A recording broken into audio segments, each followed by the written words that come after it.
xeyir, dəyərli dinləyicilər, şagirdlər. Bugün istəyərdim məlumat verim Abbas Qulaq Abbaçıxanov haqqında. Deməli 1794-1847-ci illərdə yaşamışdır. Əsərlərini həm lirik, həm epik, həm nəzm, həm də nəsrlə yazmışdır. Yəni bu hissəyə diqqət etmək lazımdır. Həm lirik, həm epik, həm nəzm, həm də nəsrlə yazmışdır. Bədii əsərlə yanaşı elmi əsərlər də olmuşdur. Həm bədii, həm elmi əsərlər vardır. İlk maarifçi ideyalarını daha çox onun yaradıcılığında əks tapmışdır. Onun elmi, ədəbi irsi zəngin və çoxcəhətlidir. Ədəbi maarifçi görüşlər Təhsibül Əxlaq, Kitab-ı Nəsihət, Kitab-ı Əsgəriyyə, Mişkətül Ənvar əsərlərində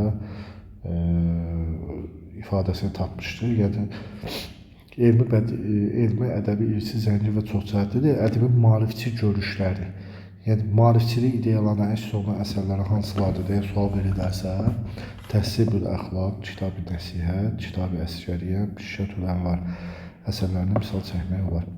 O, Miratül Cəmal, Mişkətül Ənvar məsnəvilərində, demək ki, bu iki əsərini, baxaq, məsnəvi formasında yazmışdır. Yəni, məsnəvilərində vətənpərvərlik, hökmdar və xalq münasibətləri, ölkənin ədalətlə idarə olunması problemlərinə toxunmuşdur. Zülmü, cəmiyyətdə gördüyü nöqsanları, demək, burada nəyi? Zülmü, cəmiyyətdə gördüyü nöqsanlar, yəni ictimai siyasi məzmun deyə bilərik də, tənqid edirdi. Zamanəsində gördüyü ictimai bəlalar, haqsızlıq, onun ədalətsizliyə qarşı etiraz, şikayət motivli əsərlər yazmasına səbəb olmuşdur. Testdə bizə düşərsə ki, məsələn, Abbas Qulaq Abbaçıxanov niyə zamanında şikayət ya da haqsızlığa qarşı əsərlər yazmışdır və yaxud da cəmiyyətdə gördüyü nöqsanları tənqid edirdi. Onun, demək, belə deyə bilərik, zamanında gördüyü ictimai bəlalar, haqsızlıqlar, bir də ədalətsizlik, bu üç motivi qeyd eləmək olar, şikayət motivli əsərlər yazmasına səbəb olmuşdur. Sonra bülbül ilə qarğanı gör salırlar bir qəfəsə, fərq qoyulmur bu dünyada məhəbbətlə həvəsə. Təəssüf ki, bu ömrümüz boşa gedir aman, nə xeyir işə sərf olunur, nə sevgiyə ah aman. Zamana min bəla verir, ürəyimi qanadır, üzümdəki allıq mənim ürəyimin qanıdır. Bu da biraz belə deyək də, şikayət tipli əsər hesab olunur. Dəyərli şagirdlər, sonra Abbas Qulaq Abbaçıxanovun yaradıcılığının şah əsəri Hikmətin Fəzilət əsəridir. Qədim bir kitabda verilmişdir xəbər, İranda bir həkim varmış, mötəbər. Yəni, qədim bir kitabda, hadisələr harada verilir, qədim bir kitabda. Bunu oxuyaq, bundan sonra sual-cavab kitabı var, orada davam edəcək. Qədim bir kitabda verilmiş xəbər, İranda bir həkim varmış, mötəbər. Yəni, qoca bir həkim varmış. Ümidi yox ikən onun sabaha belə bir sifariş göndərdi şaha. Onun üzüyünü böyük hökmdar, ən müdrik adama versin yadigar. Deməli, qocanın müdrik qoca, yəni həkim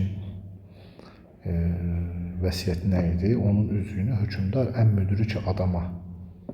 müdrik adama versin. Şah bu vəsiyyəti icra edərkən ehtiyat edirdi divanələrdən. Sual düşə bilər ki, şah kimdən ehtiyat edirdi? Divanələrdən. Və yaxud da şah onun vəsiyyəti icra edirmi? Bəli, icra edir. Çünki hər dövləti kasıb, hər gəda özünü ən müdrik bilir dünyada. Səbəb nə idi ehtiyat etməyinin? Yəni, hər kasıb, hər gəda özünü dünyada bir də dövləti varı olan, özünü müdrik bilirdi dünyada. Yəni, hər dövləti olan, hər kasıb, hər gəda özünü müdrik hesab edirdi. Nəhayət hamını çağırtdırdı şah, onları mətləbdən eylədi agah. Yəni, şah hər kəsi dəvət edir, çağırır və onlara mətləbi izah edir. Yəni, söhbət nədən gedir? Dedi, 3 sual istərəm cavab, 3 sualı istərəm cavab, kim daha düz desə olsun intixab. Yəni, qalib olsun. Əvvəl ən xeyirli nədir müxtəsər? Demək, əvvəl nəyi soruşur? Şagirdlər ən xeyirlini, tamahkarlar nə deyirlər? Zər deyirlər. Yəni, tamahkarlar zər deyirlər. Vergi toplayanlar xəraz deyirlər. Tacirlər alver və rəvaz deyirlər. Bunları əlaqələndirmək lazımdır. Şah dedi uzaqdır bunlar mətləbdən, orada bir qoca durmuşdu həmən. Yəni şah bunların bu dediklərinə, bunların hamısına şah inandı mı? Xeyr. Yəni qəbul etmir şah. Uzaqdır bunlar mətləbdən, orada bir qoca durmuşdu həmən. Yəni şah deyir ki, bunlar mətləbdən uzaqdır, yəni qəbul etmir. Söylədi hər şeydən, yəni orada bir qoca durmuşdu həmən. Yəni o başqa bir qocanı, kənarda duran qocanı deyir. Söylədi hər şeydən xeyirli hünər. Qoca nə deyir? Hər şeydən xeyirli nədir? Hünərdir. Hünərsiz heç bir şey olmaz müyəssər, həyata keçməz. Şah qəbul elədi, soruşdu yenə. Dünyada hər şeydən yaxşı deyin nə? Demək, şah birinci xeyirlidir soruşur, sonra yaxşı soruşur. Yüksəldi müxtəlif səslər saraydan, şahın razılıq, şadlıq, firavan.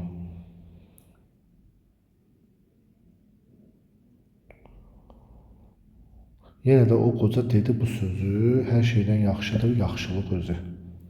Deməli, yaxşılığın elə yaxşılıq olduğunu deyir. Çünki yaxşı sifət olarsa səndə, afərin söyləyər, dost da, düşmən də.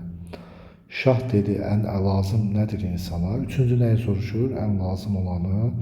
Yenə də çox fikir çıxdı meydana. Şah isə qocayı edirdi diqqət, dedi, ən lazımlı şey deyir, həqiqət. Həqiqət olmasa olmaz intisam, dünyada həqiqətlə dolanır müdam. Yəni, dünya həqiqətlə dolanır, yalan olmaz. Şah qalxıb qocayı eylədi təzim, üzüyü hörmətlə eylədi təqdim. Əmr etdi saraydan getməsin bir an ki, alsın hər işdə məsləhət ondan. Yəni, əmr edir ki, şaha getməsin və onu özünə vəzir təyin edir.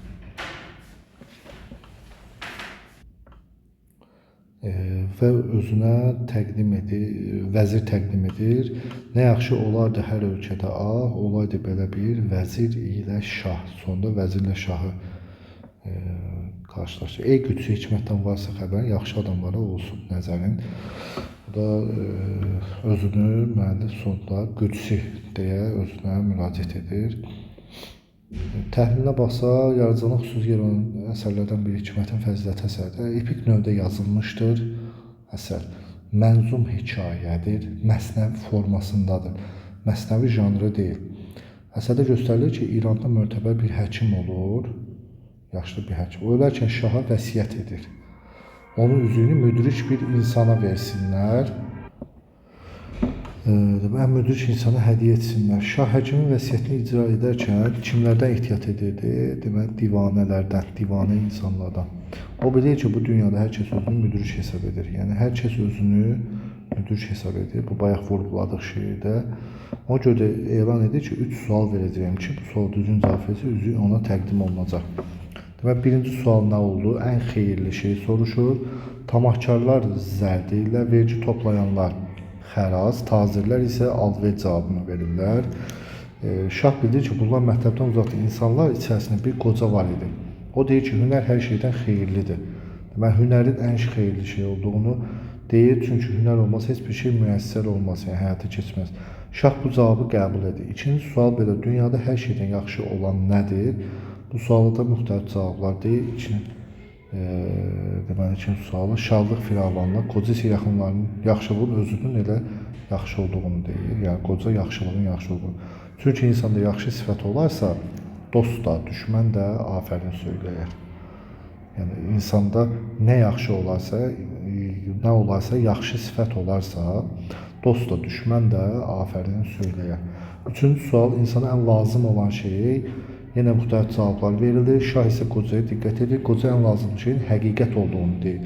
Çünki dünya həqiqət üzərində fırlanır, dolanır. Yəni, dünyanın daim həqiqət ilə dolandığını deyir. Şah qalxıb qocaya təzim edir və hörmətlə üzüyü ona təqdim edir və özünə vəzir təyin edir. Nəhayət onun özünə vəzir təyin edir. Onun tədbiri ilə ölkə dirçəli inkişaf edir. Sonra şair hər ölkədə belə bir şah vəzirin olmasını arzu edir.